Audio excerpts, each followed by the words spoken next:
Bora lá, pessoal, continuar nossas aulas. A gente tem que dar uma acelerada porque nosso simulado está bem pertinho, pessoal. Então a gente tem do curso aqui tem que se preparar, perdão, porque por lei vocês têm que ser os melhores, né? Tem que tirar a maior nota no nosso simulado. Então vamos continuar com as nossas questões. Vamos passar 10 questões nessa aula e as 11 na outra aula, que se não me engano são 21 questões que eu passei para vocês. Então vamos corrigir a primeira questão.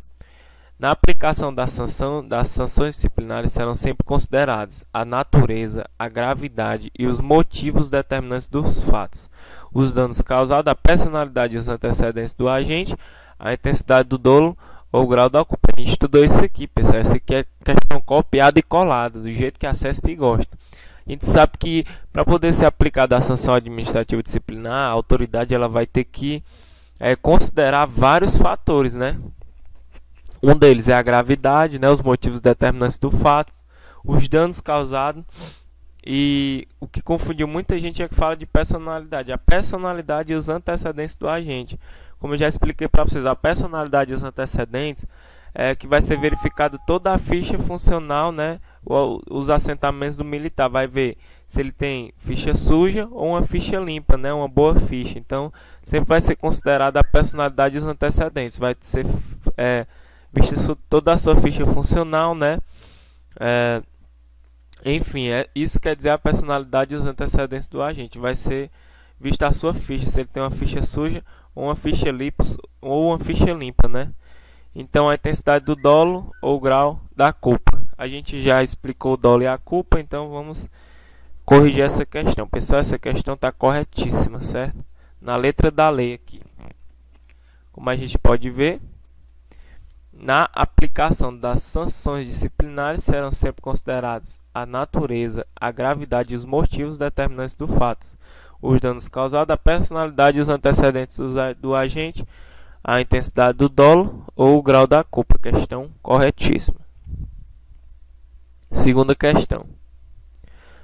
Não sofrerá sanção quando forem reconhecidas algumas causas de atenuação, entre elas motivo de força maior ou caso fortuito plenamente comprovado.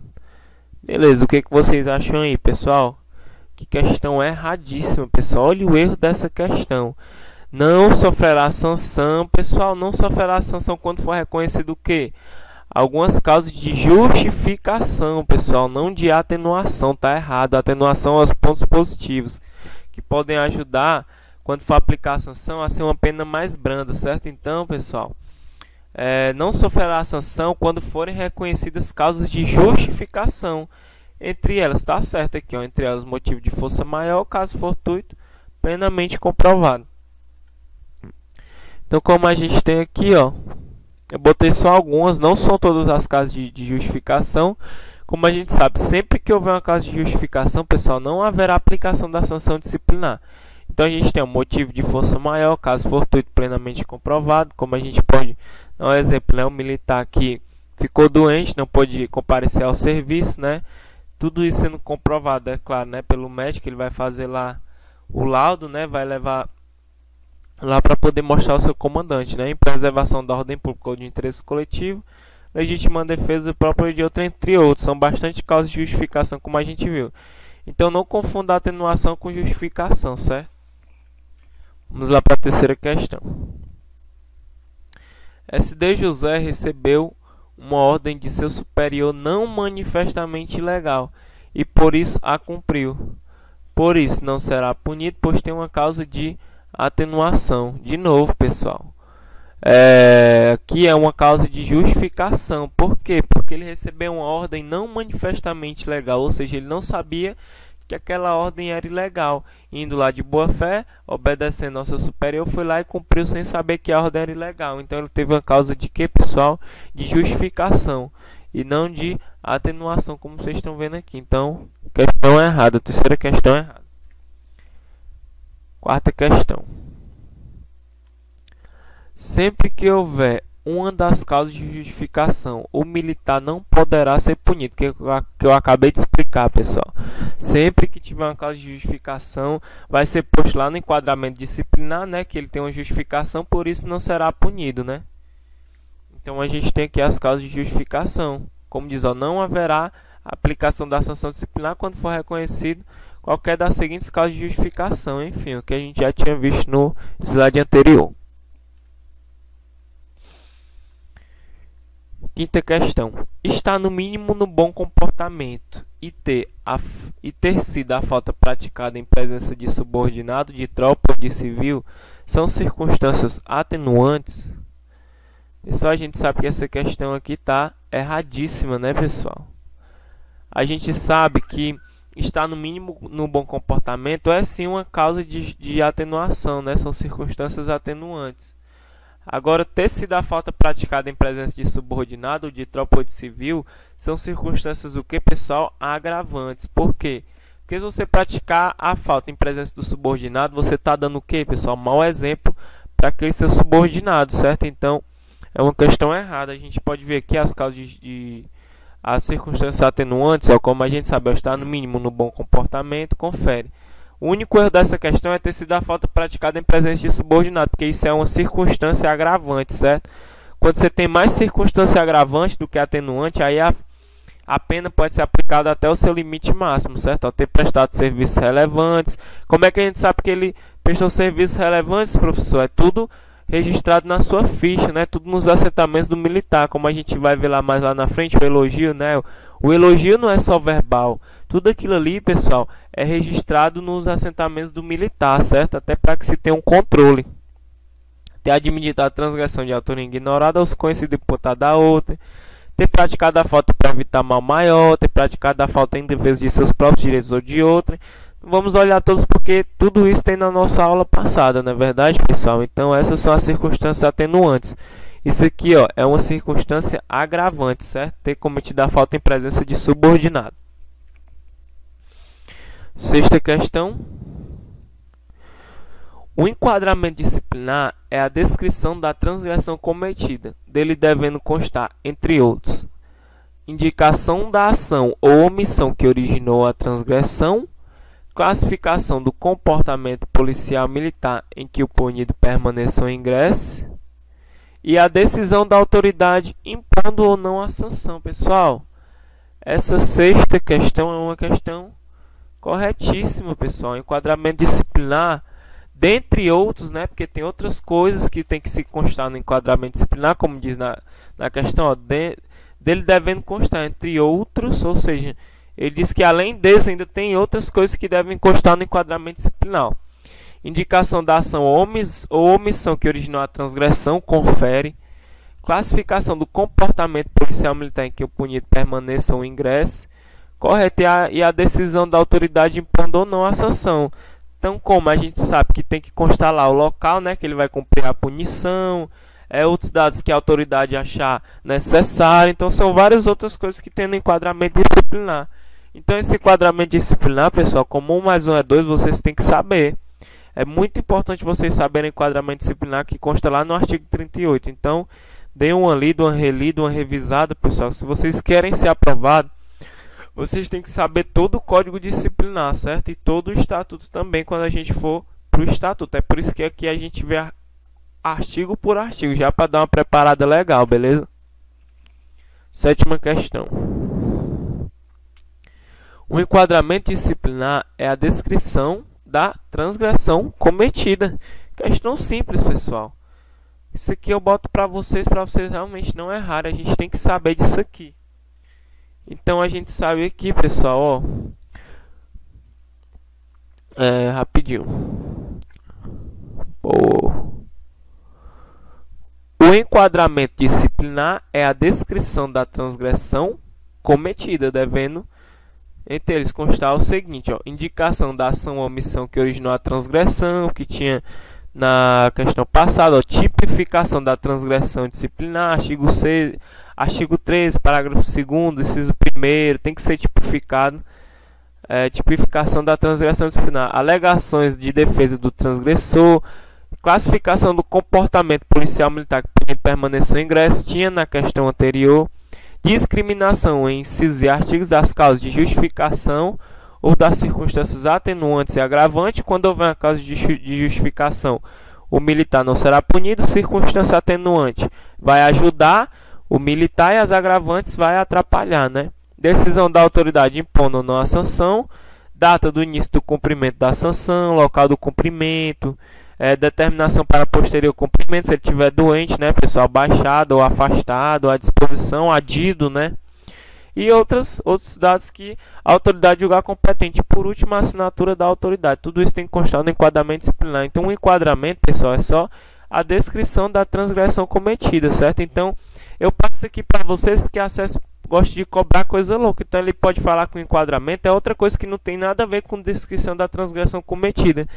Então, é muito importante que a gente saiba isso aqui, beleza? 8ª questão. A publicação é a divulgação oficial do ato administrativo referente à aplicação da sanção disciplinar ou à sua justificação, no qual toda sanção deverá ser publicada. Pessoal, toda sanção tem que ser publicada? É errado, pessoal, que é isso, hein? Muita gente errou essa aqui, fiquei decepcionado. Como é que toda sanção deverá ser publicada, pessoal? A advertência ela é publicada? Não, galera. Então, a questão está toda correta até a justificação. Agora, na qual toda sanção deverá ser publicada, está errado, pessoal. A advertência ela não é publicada nem registrada nos assentamentos do militar. Ela é só verbal. Ela só consta na nota de punição dos oficiais, né, e na nota de corretivo dos praças. Então, como a gente sabe, ó, a publicação é a divulgação oficial do ato administrativo referente à aplicação da sanção disciplinar ou à sua justificação e dá início aos seus efeitos, ou seja, o militar só pode começar a cumprir a punição quando tiver a publicação, né, oficial. Então, pessoal, a gente puxa aqui no parágrafo único, ó, a advertência não deverá constar de publicação. Então, não precisa publicar quando for, no caso, a advertência, que só se aplica a faltas de natureza leve, pessoal. Figurando, entretanto, no registro de informações de punições para os oficiais ou na nota de corretivo dos praças. Então, o erro está aqui, ó, na qual toda sanção deverá ser publicada. Ó, a gente tem o quê? A advertência, que é a exceção da regra. Ela não vai constar de publicação em boletim, não vai ser publicada nem registrada nos assentamentos do militar, na sua ficha, certo? Então, 8ª questão errada. 9ª questão. Em todo caso, as sanções aplicadas a oficiais, alunos oficiais, subtenentes e sargentos serão publicadas somente para conhecimento dos integrantes dos seus respectivos círculos e superiores hierárquicos. O que vocês acham aí? Essa questão está certa ou está errada? Ok, muita gente errou essa também. Essa questão está erradíssima, pessoal. Aqui, pessoal, essa questão está errada, mas como a gente sabe, é só falta de atenção, pessoal. Porque ele diz o quê? Em todo caso, as sanções aplicadas a oficiais, alunos oficiais, subtenentes e sargentos serão publicadas somente para o conhecimento dos integrantes de seus respectivos círculos hierárquicos e superiores hierárquicos. Pessoal, o que torna a questão errada é em todo caso. Por quê? Porque não vai ser em todo caso. A gente lembra na nossa aula passada que se o bem da disciplina assim o recomendar, as sanções que forem aplicadas aos oficiais, os alunos oficiais, subtenentes e sargentos, também podem ser conhecidas por toda a tropa, se assim o bem da disciplina o recomendar. Ou seja, vamos supor, um coronel cometeu uma transgressão muito grave, né? Uma coisa que repercute. Então, isso vai dar conhecimento de toda a tropa, certo? Toda a tropa vai ter conhecimento dessa sanção que vai ser aplicada a ele, por motivo da transgressão muito grave que ele cometeu. Então, pessoal, sempre tem a exceção à regra, não é em todo caso, pessoal. Se o bem da disciplina assim o recomendar, as sanções aplicadas a esses círculos hierárquicos podem tomar conhecimento de toda a tropa, se assim o recomendar, se cometer uma transgressão muito grave. Então, em regra, pessoal, vamos supor, né? Só se um desses aqui é punido com a sanção disciplinar, os subtenentes e sargentos, os alunos oficiais e os oficiais, só quem vai conhecer dessa sanção são os seus círculos hierárquicos e os seus superiores hierárquicos. Então, se um subtenente ou um sargento for punido com a sanção disciplinar, só quem vai tomar conhecimento são os subtenentes e sargentos e seus superiores hierárquicos, né? Então, do sargento para cima, todos vão saber dessa sanção aplicada a ele. Então, essa questão está errada porque ele diz em todo caso, como a gente tem aqui, ó.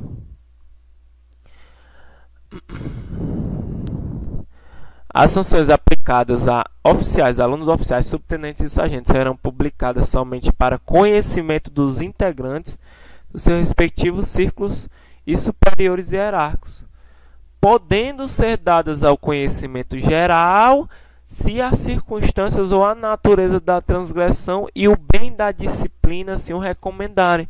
Então, se as circunstâncias, a natureza da transgressão e principalmente o bem da disciplina assim o recomendar, essa sanção aplicada a esses oficiais, alunos oficiais, subtenentes e sargentos podem tomar conhecimento de toda a tropa, até mesmo os cabos e soldados podem conhecer dessa sanção aplicada, certo? Então, a nona questão errada. Cuidado com esse em todo caso, certo, pessoal?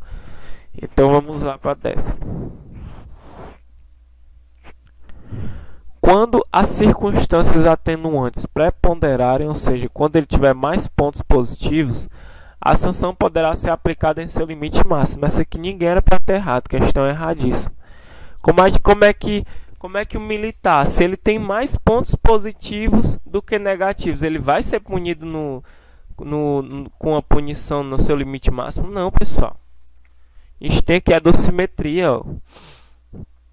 Quando as circunstâncias atenuantes preponderarem, a sanção não será aplicada em seu limite máximo. Ou seja, quando ele tiver mais pontos positivos, ele não pode ser punido com a pena máxima de uma sanção. Ou seja, a permanência disciplinar é até 20 dias, mas se ele tiver mais atenuante do que agravante, então não pode ser aplicado o limite máximo de 20 dias de permanência. Então tem que ser, tudo isso aqui tem que ser respeitado. Se acontecer ao contrário, aí sim, ó, quando as circunstâncias agravantes preponderarem, ou seja, quando ele tiver mais ponto negativo do que positivo, aí sim poderá ser aplicado até o seu limite máximo, certo? Então a gente acaba aqui as nossas 10 questões, certo? Próxima aula a gente vai fazer as outras 11 para poder finalizar, para a gente estar bem preparado mesmo para o nosso simulado. Então, um abração do professor, até a próxima aula. Valeu, galera!